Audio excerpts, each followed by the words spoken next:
quiero que hagamos una visión diferente, una visión algo más humano para ver las finanzas, algo más conectado, más armonioso, porque a veces cuando hablamos de mercados financieros, de riesgo, de empresas, pensamos que son números, pensamos que son fórmulas y no entendemos a veces lo que hay detrás o que es un sistema de verdad que está interconectado y algo más dinámico.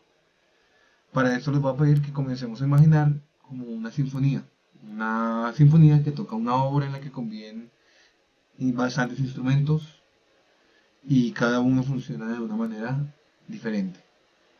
Las finanzas funcionan muy parecidos, cada área, cada área funciona como su manera, las finanzas corporativas, las economías, las rentas fijas, portafolios derivados, cada uno cumple un rol particular en lo que son las finanzas como tal, pero ninguna existe de manera aislada o distante de una de otra.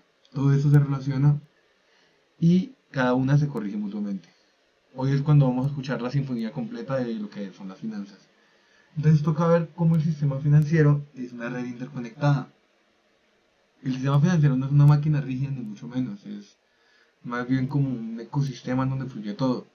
Los mercados de capital actúan como los violines y generan melodías principales. Son mercados que facilitan la emisión y negociación de valores. Entonces ellos fijan precios, canalizan el ahorro hacia la inversión y nos ayudan mucho en esto que es el mercado financiero.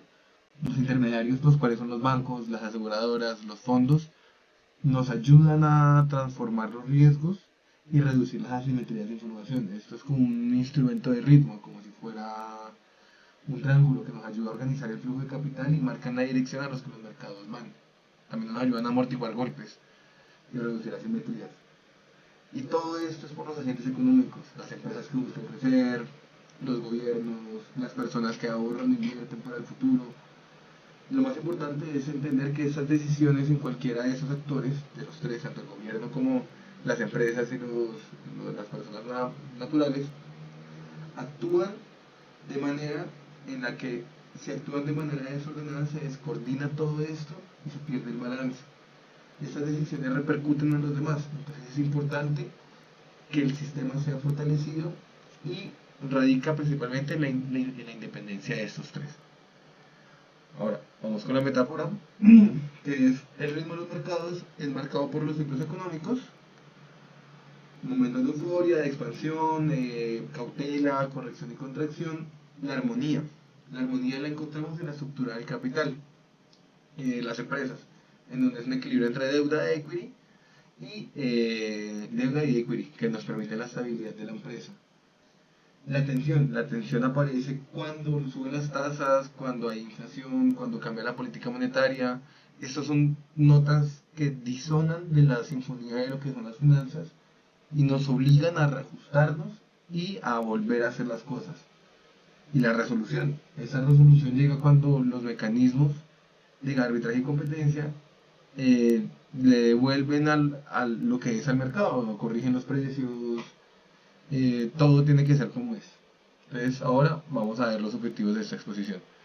Primero que todo es entender que normalmente todo esto lo hacemos por separado, pero ahora vamos a entenderlo como una sola obra, como un solo conjunto de temas, desde el corporate finance hasta los derivados, hasta las criptoactivos.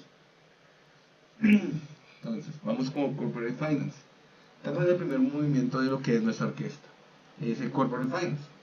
Aquí es donde hacen todas las decisiones estratégicas de la empresa, de lo que conlleva la empresa. No hay valoración posible sin antes entender las tres preguntas. ¿Cómo me financio? ¿En qué proyectos invierto? ¿Y qué retorno necesitan los inversionistas de mi compañía?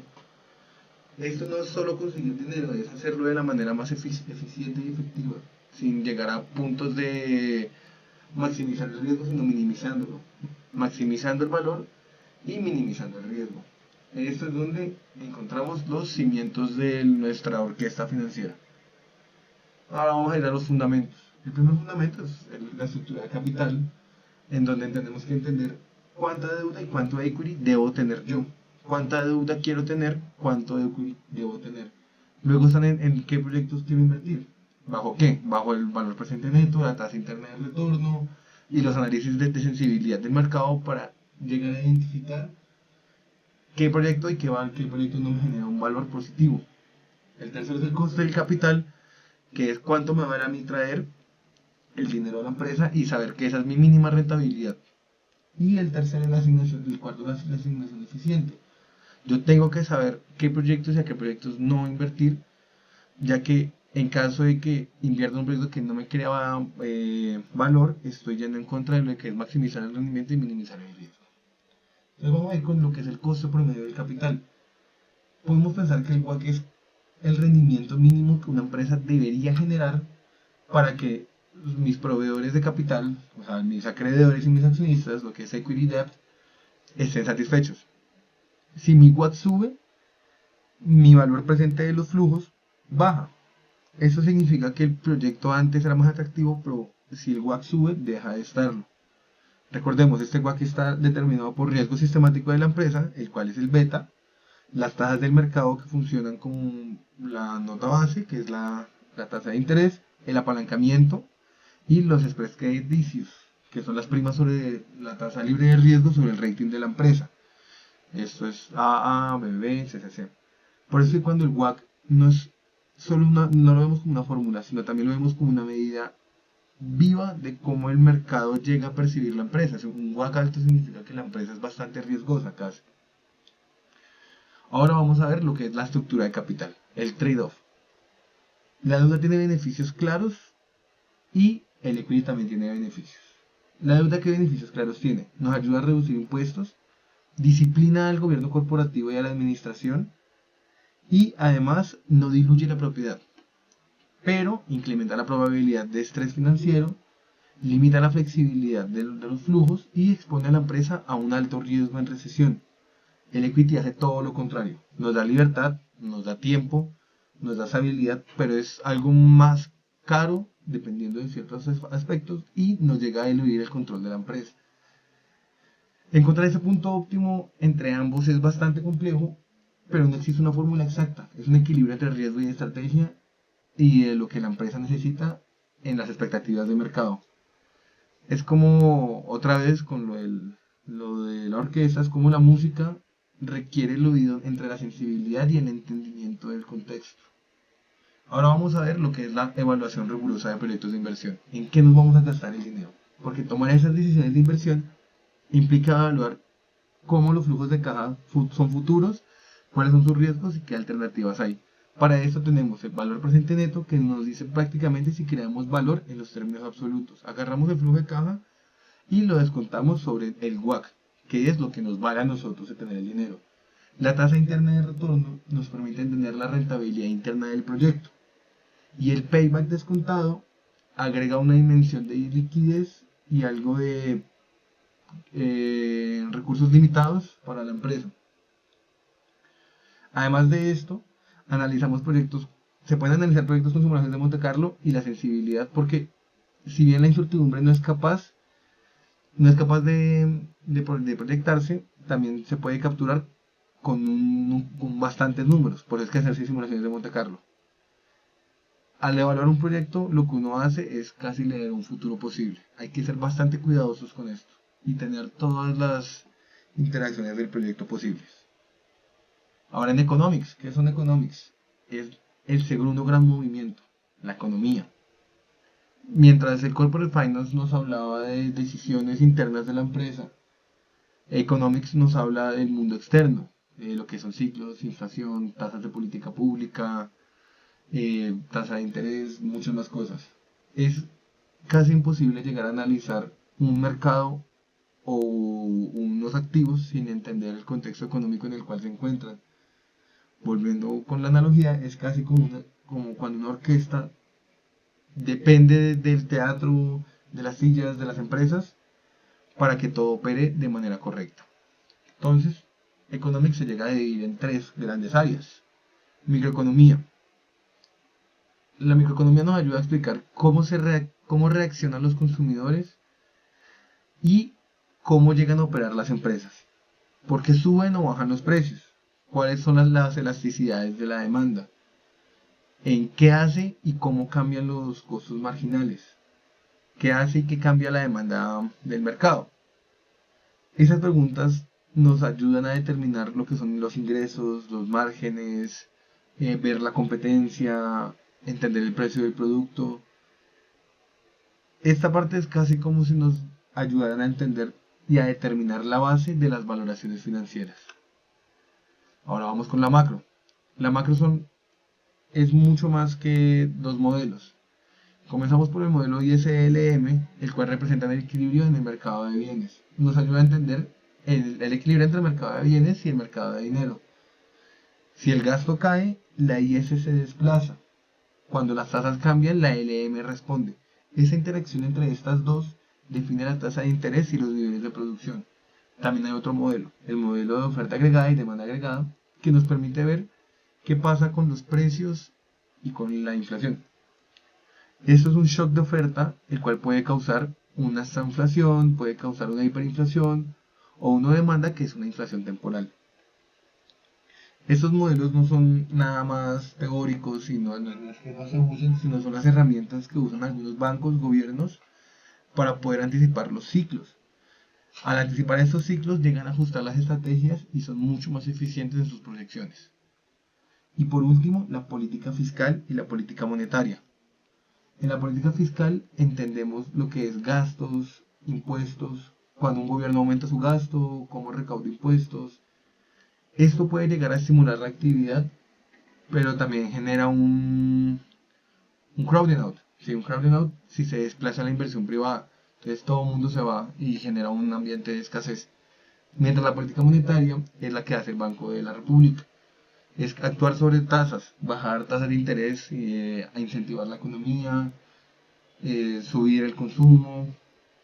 Eso son herramientas cuantitativas que llegan a alterar la liquidez y los precios de los activos de forma directa. Por eso es que los mercados financieros de Estados Unidos están tan interesados y tan a la expectativa de lo que hace la reserva con las tasas de interés.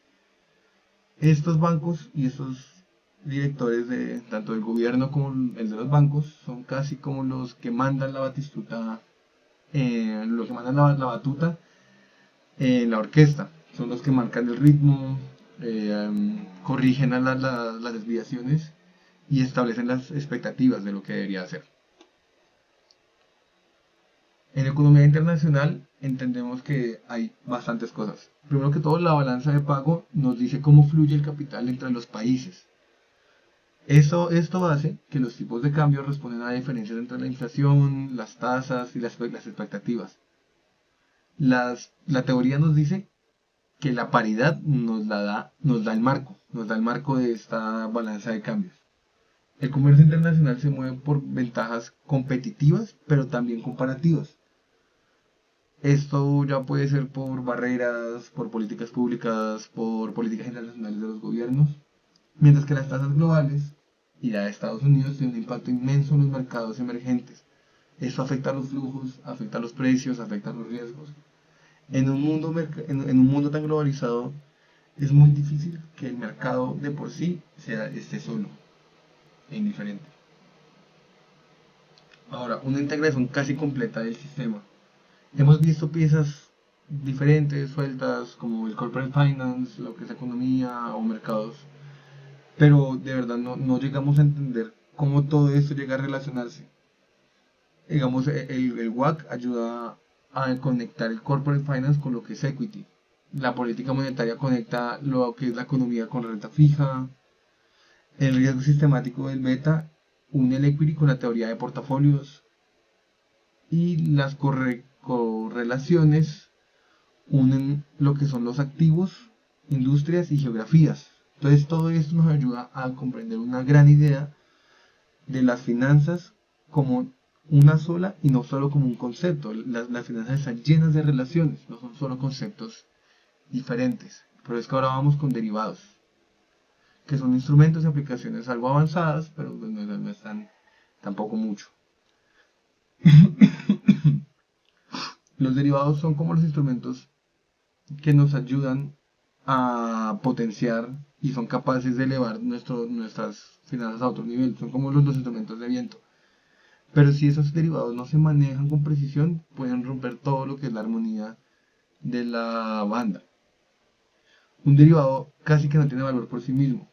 Un derivado es un contrato, el cuyo valor depende de otro activo remanente. Es una acción, una tasa, un commodity o una divisa. ¿Por qué es que existen? Porque los mercados reales están llenos de incertidumbre. Estos los usan para blindarse.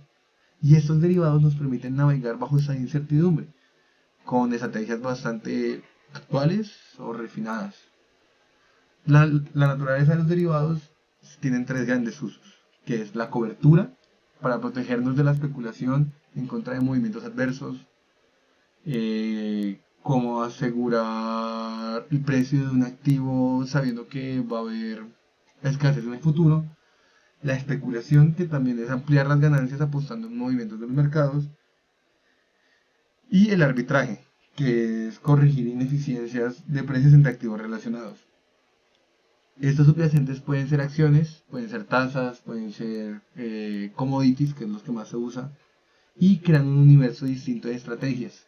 Esos derivados no son enemigos del sistema, mucha gente los ve así, mucha gente dice que los derivados se usan solo para especulación, pero no, es mentira, son herramientas bastante valiosas, y como cualquier otra herramienta poderosa, necesitan una responsabilidad en lo que es el manejo de ellos. Por eso es que hablamos con forwards, futuros y swaps. Un forward es un acuerdo privado entre dos partes. Son flexibles, pero tienen riesgo de contraparte. Los futuros son similares pero estandarizados y se negocian en mercados organizados. Son mucho, mucho más seguros. Aquí es donde una cámara de compensación se garantiza que nadie no le paga al otro, porque es que piden un mínimo para poder entrar y nunca uno está en default. Si uno pierde, tiene que volver a reponer el dinero para volver a cotizar en la bolsa. Y ahora el swap. El swap es algo más nuevo y son acuerdos que se usan para intercambiar flujos de interés o de divisas. Estos son importantes y esenciales para los bancos, para las empresas, para otros agentes. Esto es porque garantizan la estabilidad de pagos. Todo eso necesita una idea clave. No puede haber arbitraje. No se tiene que haber arbitraje. Los activos con la misma exposición no pueden tener precios distintos. En caso de que eso tuviera un precio distinto, alguien lo explotaría y lo usaría mucho más. Estos mercados lo que buscan es corregir esas diferencias para que no haya arbitraje. Esa es la manera en la que el sistema o el mercado afina sus propias notas. Ahora, ¿qué son las opciones y las griegas? Las opciones son el instrumento más sofisticado porque no son lineales. Su payoff no cambia proporcionalmente al activo del subyacente, al precio del subyacente. Tener una opción es como tener un tiquete para un concierto y lo uso solo si lo quiero. Lo ejecuto solo si lo quiero. Es tener una opción de ejecución en caso de que yo quiera o no quiera. Es un derecho, pero no es una obligación. Eso tiene un valor. Entonces, en el modelo de Black-Scholes, marcó un antes y un después, ya que nos permite valorar esas opciones incorporando 5 variables: el precio actual, el strike, el tiempo y las tasas y la volatilidad. Por eso son bastante importantes lo que son las griegas. La delta, que es la sensibilidad del precio subyacente. Gamma, que es la sensibilidad del delta, o sea, la curvatura. Vega, que es la sensibilidad de la volatilidad. Y theta, que es el paso del tiempo consumiendo el valor extrínseco. Es la decadencia temporal del valor, es la pérdida que el valor tiene conforme se acerca el vencimiento. Cuando gestionamos un portafolio con estas opciones, lo que hacemos es dirigir una pequeña parte de esas sensibilidades de riesgo, de estas griegas. Esto es bastante importante. Pero también hay riesgos de apalancamiento. El apalancamiento es un amplificador de riesgo, pero también puede ser un amplificador de ganancias. Eso puede convertir una pequeña subida en una gran ganancia o una pequeña caída en una pérdida increíble. Tenemos la amplificación de retornos, el riesgo de margin call, la exposición no lineal. Y cuando operamos con derivados, estamos muchas veces controlando posiciones muy grandes con poquito capital. Eso significa que los movimientos del mercado llegan y pueden ser bastante violentos y caóticos. Por ejemplo, las margin calls. Esas son llamadas obligando a aportar más garantías. Son como una persona que golpea señalando que hay un grave error en la interpretación, en lo que nosotros estamos haciendo. El apalancamiento no es malo del todo, es neutral. lo que verdaderamente importa es cómo lo usamos. Y es aquí donde entramos con el tema que yo quería exponer, que es el Credit Default Swap. ¿Qué es el Credit Default Swap? Los Credit Default Swap nos introducen a lo que es una nueva idea, y es separar la propiedad del bono del riesgo del crédito del bono. El comprador del Credit Default Swap paga una prima, y el vendedor asume el riesgo de que el emisor incumpla. Es como un seguro, como cuando uno compra un seguro de un auto y paga el seguro. Entonces, en caso de que el seguro no se haga posible, pues nada más yo perdí la prima del seguro. Pero en caso de que el seguro se haga efectivo, gano el subyacente del activo del seguro, el cual es el carro, la casa, etc. Pero a diferencia del Credit Default Swap es muy parecido, solo que tiene una diferencia. Aquí no necesito ser dueño del activo para poder cubrir o especular ese activo. Esto creó todo un mercado en donde el riesgo crediticio llega a poderse comparar y vender de forma independiente. Nada más estoy vendiendo los CDS. Esos CDS se volvieron bastante famosos en 2008 cuando algunos, no muchos, descubrieron su potencia y se blindaron en contra de la crisis con esos credit default swaps. Algunas veces también llega a ser peligroso. Entonces, ¿qué aplicaciones tienen los CDS en los mercados financieros? Nosotros podemos usar CDS para poder cubrir la renta corporativa sin vender bonos, lo que es un hedging, apostar a mejoras o deterioros de los créditos o crediticios, por ejemplo de los bonos de las hipotecas de Estados Unidos, como lo hicieron en el 2008, poder hacer arbitraje entre el spread del bono y el spread del CDS, eso es bastante importante, o medir el riesgo de país en tiempo real. Los países también tienen CDS. Esto es bastante interesante. Los CDS soberanos actúan casi como un medidor de riesgo, un termómetro en el cual es instantáneo sobre el riesgo nacional. Estos suben cuando hay crisis políticas o fiscales, cuando los gobiernos suben o bajan en periodos que no son, y suben cuando pasa eso y bajan cuando mejora mucho la confianza. Son casi una ventana a la percepción colectiva del mercado. Es un buen indicador sobre la percepción del mercado. Y ahora tenemos que interpretar lo que es el CDS spread. Esto es medido en puntos básicos. Básicamente refleja la probabilidad de default de cualquier bono, de cualquier país, de cualquier cosa. Un spread alto indica mucho peligro, es mucho más riesgoso, mucho más incertidumbre y peor expectativa. Mientras que un spread bajo implica una solidez financiera. Podríamos aproximar esto a la probabilidad de default usando el spread y la tasa de recuperación, lo cual no es exacto, pero es una guía un poco valiosa. En esos mercados de CDS, aunque son complejos, nos muestra una verdad bastante interesante. La información hoy en día es mucho más rápido en precios de riesgo que en ratings de agencias, porque los CDS no esperan un downgrade para reaccionar, ellos actúan instantáneamente, mientras las agencias tienen que esperar un downgrade para reaccionar. Y ahora vamos con portafolio management, o lo que es manejo de portafolios y su optimización. Ahora entramos al corazón matemático de lo que es la sinfonía, de lo que es las finanzas y es la gestión de portafolios. Aquí es donde unimos casi todo lo anterior, el riesgo, los retornos, las tasas, para combinar óptimamente de todos esos activos y todos los activos de esas empresas que hicieron valoraciones y todo esto. El Nobel de Economía Markowitz cambió el mundo cuando demostró que el riesgo no es la suma de los riesgos, sino también es cómo los activos se correlacionan entre sí, cómo estos dos se relacionan y qué tan riesgosos son cuando se relacionan entre sí. Es ahí cuando la frontera eficiente es un pentagrama, marca los límites de lo que es posible lograr y lo que no es posible lograr en términos de riesgo. Por ejemplo, en el marco general, construir un verdadero portafolio indica, primero que todo, la identificación de las combinaciones de los activos que maximizan el retorno esperado para un nivel de riesgo. Esta frontera eficiente representa el conjunto óptimo de portafolios. El segundo, encontrar la relación fundamental entre los riesgos y el retorno esperado. Es encontrar la combinación que maximiza el retorno por unidades de riesgo. Y el tercero es entender que la diversificación no es tener muchas cosas, sino es tener cosas que no se muevan igual. La gracia de esto es tener correlaciones negativas. La teoría moderna de portafolios nos dice que hay que incorporar correlaciones negativas entre los activos para explotar beneficios y diversificación. Esto en aras o en pro de construir portafolios superiores. Nada es gratis. Realmente un mayor retorno exige un mayor riesgo, por lo menos en la teoría. Y es por eso que tenemos que entender la medición de riesgos. La varianza, la desviación nos mide la volatilidad y la covarianza y la correlación nos dicen cómo interactúan los activos entre sí. El beta también nos demuestra cuando un activo se mueve de acuerdo al mercado. Un portafolio bien construido nos llega a reducir el riesgo idiosincrático y solo deja el riesgo sistemático.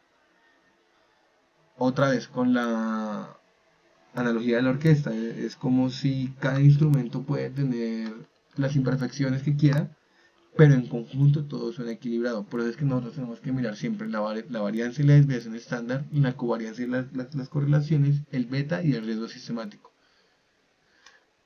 Para hallar el riesgo portafolio incorporamos los pesos de los activos, las desviaciones y las correlaciones. Y es así que llegamos a cómo medir esos portafolios de acuerdo a ciertas cosas. Evaluar el desempeño de los portafolios no es mirar casi quién ganó más, sino quién ganó más en retorno de qué. Y es el retorno de qué va a ser el retorno del riesgo. Por ejemplo, el Sharpe Ratio se usa para portafolios no diversificados y por eso es que usa la volatilidad total. El Sharpe Ratio mide el retorno excesivo sobre cuánto riesgo hay por unidades de volatilidad. Un mayor Sharpe significa una mayor eficiencia de riesgo-retorno.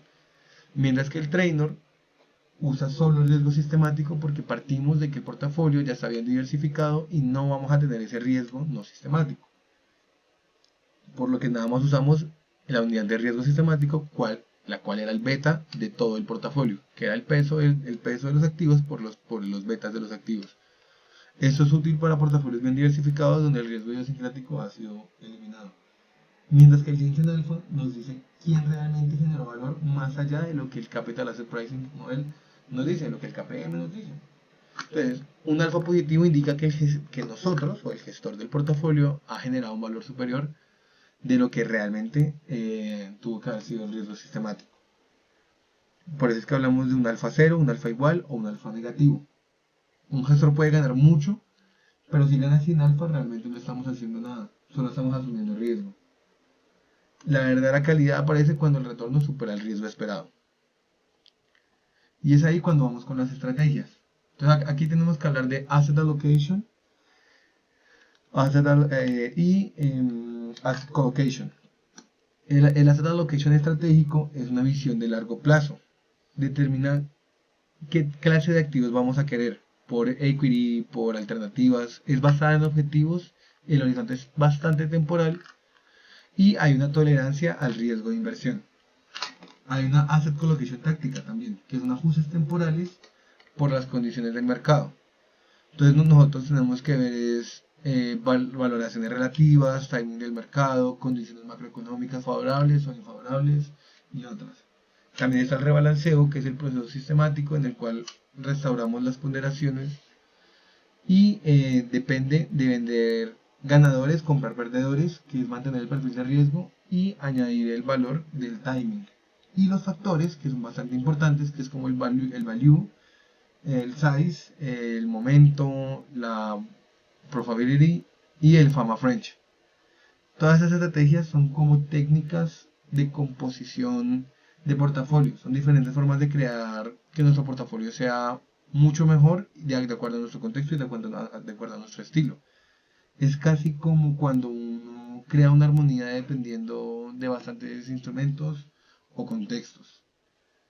Ahora una parte bastante importante, que es la ética y los estándares profesionales. Esto es algo diferente, es bastante distinto, ya que sin ética no hay confianza, y sin confianza no hay mercados. La ética en las finanzas no es algo que se va a pasar por encima, es algo bastante importante. Es el cimiento, es actuar con integridad, es hacer lo correcto. Y es la única manera de que todo esto que vimos funcione. Porque es importante. La ética es la que protege al cliente, es la que nos ayuda a ser profesionales, es la que ayuda a que el mercado funcione. Cuando tenemos eso claro es que evitamos que haya manipulación, que haya fraude, que haya uso de información privilegiada, que hayan conflictos no revelados. Todo esto hace que el mercado funcione porque cuando nosotros creemos que las reglas se cumplen es cuando la confianza se da y todo funciona. Nosotros invertimos, creemos en las cosas. Pero cuando esa confianza se rompe, todo se cae. Nada funciona. Esa reputación toma décadas, años en construirse, mientras para uno perderla es nada más segundos. Es importante entender esa integridad y esa ética como un activo muy valioso, casi como el más veloz. Hay bastantes reglamentos de ética, pero hay un código de ética que es el del CFA. El CFA establece un marco bastante claro. El primero es el profesionalismo. Hay que entender las leyes, hay que ser objetivo, no hay que hacer tergiversación y no hay que tener mala conducta. El segundo es la integridad de los mercados. No se debe hacer uso de información no pública, no hay que hacer insider trading, no hay que manipular mercados, hay que proteger la eficiencia y la equidad del mercado. Uno tiene un deber hacia el cliente, uno tiene la lealtad, uno tiene que ser prudencial, tiene que buscar el máximo rendimiento para el cliente al contrato que se acordó. También hay deberes hacia los empleadores, que es una lealtad, una compensación, la responsabilidad de supervisión. También es el análisis de recomendaciones de responsables, que es diligenciar y hacer las cosas como deben ser, darle al cliente y comunicarle todo lo que pasa, hacer buenos registros y tener una buena transparencia. Todos esos estándares no son aspiracionales, son obligatorios. Todo lo que se ve aquí es obligatorio. El incumplimiento de estos resulta en la pérdida de la licencia, en sanciones disciplinarias, en sanciones económicas, en hasta revocar la licencia de Chartered Financial Analyst. Y tiene bastantes consecuencias. Las consecuencias son desde las multas, las sanciones legales, la pérdida de licencias, carreras totalmente destruidas porque uno puede volver a trabajar en esas cosas y las reputaciones son irrecuperables. Ya estás marcado de por vida si incumples todas estas reglamentos y marcos éticos. La ética es el activo más importante que tiene uno y es el único que ya perdido no se recupera. Ahora, después de una charla, vamos con las inversiones alternativas, activos no tradicionales. Esto es un nuevo área musical, esto es algo diferente. Esto es desde private equity hasta commodities, coleccionables, todo eso aporta diversificación, aporta liquidez, aporta retornos más complejos, de pronto para blindarnos. Es, Son instrumentos que nunca hemos visto antes, que por lo general no se dan. Entonces hay categorías. Está las empresas privadas, que es el private equity, empresas que no cotizan en bolsa, pero son de mercados privados. Están las estrategias complejas, las bienes raíces, la infraestructura esencial, las materias primas, los commodities. Están los activos únicos, coleccionables como lo es el arte, el vino, los automóviles. Todo eso es esencial para los portafolios institucionales porque agregan fuentes de retornos no correlacionadas. Por lo general, todo esto está descorrelacionado o con una correlación negativa a lo que es el mercado. Ahora vamos con lo que es private equity y hedge funds. El private equity crea un valor mediante una transformación empresarial. Esto lo hace bajo estrategias presenciales. El buyout leverage out, que son adquisición de empresas con un apalancamiento financiero importante, el venture capital, el growth equity, el distressed special situations. Mientras que el hedge fund busca generar retornos positivos independientemente de la elección del mercado. Eso es un apalancamiento, derivados, estrategias. Es muy diferente. Entonces hacen shortean y longean en equity, posiciones largas en mercados, hacen apuestas a divisas, a commodities del macro, como es el petróleo, como es el oro. También hacen capitalización de eventos, como reestructuraciones, compras, adquisiciones, spin-off. y un valor relativo. Estas dos requieren experticia, requieren un análisis profundo y requieren entender los horizontes que sean diferentes. Ambas de estas han redefinido lo que es el riesgo y lo que es el rendimiento. Y es por eso que ahora vamos al real estate y la infraestructura. Esos son activos que realmente ofrecen flujos estables, ofrecen cobertura, ofrecen una baja correlación de acuerdo al mercado. Este es equivalente a lo que es la selección de un seguro. Son bastante estables, son profundos y son confiables. El real estate nos da flujos de caja estables, baja correlación, cobertura inflacionaria. También tiene características defensivas, como lo es los activos de valor intrínseco. Entonces todo esto es casi como cuando uno adquiere un bono, adquiere algo muy confiable, es bastante importante. Y ahora vamos con lo que es cripto y digital assets, que es el nuevo paradigma, es algo nuevo, nació hace menos de 20 años. Y entendemos el movimiento, eso es lo más disruptivo de todas las finanzas, lo que son los activos digitales. Todo esto se usa blockchain y nos da la transparencia, nos da descentralización, nos da nuevos modelos de coordinación. El cripto no es nada más el precio, es toda una arquitectura financiera. Para comenzar necesitamos entender qué es el blockchain. El blockchain es un libro contable del mismo cripto, el cual es una base de datos compartida y se replica entre muchos nodos sin la autoridad central. Cada uno de estos bloques tiene transacciones totalmente verificables y esto nos da una transparencia con un anonimato de los participantes.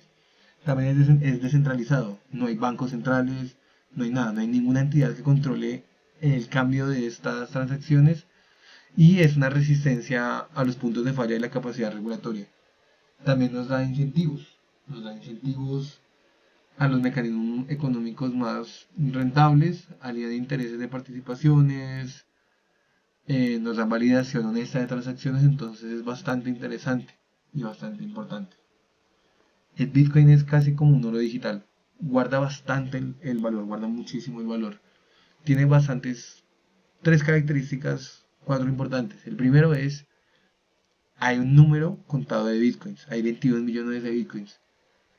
No hay más, no hay menos, no se puede modificar si no hay un consenso. Hay una escasez verificable, entonces no se puede no se puede jugar con los precios de escasez y es bastante seguro. El segundo es que hay una emisión programada. Cada 4 años se hace una emisión programada, es una emisión predecible y es decreciente hasta 2140. Esto crea ciclos de oferta que han logrado que se precien las acciones de este precio. Y la tercera es la descentralización, son 15.000 nodos y hacen que el Bitcoin sea totalmente masivo, hacen que sea bastante grande y que no tenga claves privadas. Es porque se dice que es el oro digital, porque es limitado, porque hay alta portabilidad, porque hay alta divisibilidad, uno puede dividir Bitcoins en miles de millones, hay verificabilidad, verificable criptográficamente y es durabilidad. La otra es la durabilidad. El Bitcoin es totalmente duradero. ¿Qué es el DeFi y los tokens? DeFi es cómo se reimaginan los servicios financieros, una definition, sin los intermediarios. Esto hace que los smart contracts sean automatizados como funciones de bancos, de bolsas y clearing houses, ya que no hay protocolos, no hay códigos y hay una composibilidad, que es que esos protocolos pueden integrarse y construirse unos sobre otros. Esos tokens pueden ser depositados o prestados o con los lateralizados. Eso crea innovación rápida, pero también genera riesgos y sistemáticos en cascadas. Hay 4 categorías de tokens. Las stablecoins, que son tokens vinculados al dólar, a otras divisas. Estos facilitan las transacciones y ayudan a reducir la volatilidad del DeFi. Los NFTs, que son non-fungible tokens. Eso representa la propiedad única de activos digitales, físicos. Eso es como lo que era los monos, los Special Monkeys, que eran arte digital, los gamings, los tokens, los utility tokens, que son accesos al servicio del protocolo, governance rights o descuentos de las multas. Es un valor ligado a la adopción del protocolo. Y los governance tokens, que son derechos de voto sobre parámetros y evolución de los protocolos. Estos ayudan a descentralizar el control de las aplicaciones y decisiones del DeFi. Este DeFi ofrece una innovación nueva, permite experimentar, ayuda a reducir el riesgo, incluye vulnerabilidades, aunque hay bastante ataque a la red y hay incertidumbre regulatoria que hace que sea severo esa incertidumbre. ¿Cuál es el rol del cripto en los portafolios institucionales? Nos ayuda a aportar diversificación, exposición a la innovación. ¿Por qué? Porque el blockchain ayuda a representar la disrupción de infraestructura financiera e inversión en los criptoactivos como en el futuro de sus sistemas monetarios. Pero también tiene unos riesgos, que es una alta volatilidad. Es una volatilidad entre el 60 y el 80% por año. Drawdowns del 70 y 80% históricos. Eso requiere una tolerancia a lo que es un riesgo de largo plazo. También hay riesgos regulatorios. Los gobiernos pueden generar prohibiciones, pueden generar restricciones o clasificarlas como securities. Hay riesgos tecnológicos, hay vulnerabilidades de contracts, hay hacks, se pueden perder las claves. Hay una infraestructura todavía en desarrollo para poder hacer que esto sea totalmente seguro. Entonces, si bien hay una baja correlación con el mercado y ayuda a que el portafolio potencial se pueda diversificar de manera genuina, también tiene otros riesgos que son bastante importantes en los portafolios. Y como tal, la sinfonía financiera es una sola. Si algo queda de esto es que las finanzas no son piezas aisladas, son una sinfonía en donde cada decisión, cada riesgo, cada política influye en todo, en cada una de ellas y entre todo lo demás están interconectadas. El talento no está en quién toca más fuerte, no está en quién toca el mejor instrumento, sino está en quién lo toca mejor. Está en saber escuchar, está en saber interpretar, en saber dirigir esta orquesta, en que cada nota, para que la armonía prevalezca, sea armoniosa, no sea solo ruido. Porque al final de todo, las finanzas es como la música, es el arte de tomar decisiones bajo la incertidumbre y convertirlas en algo coherente, en algo poderoso y lleno de sentido. Gracias.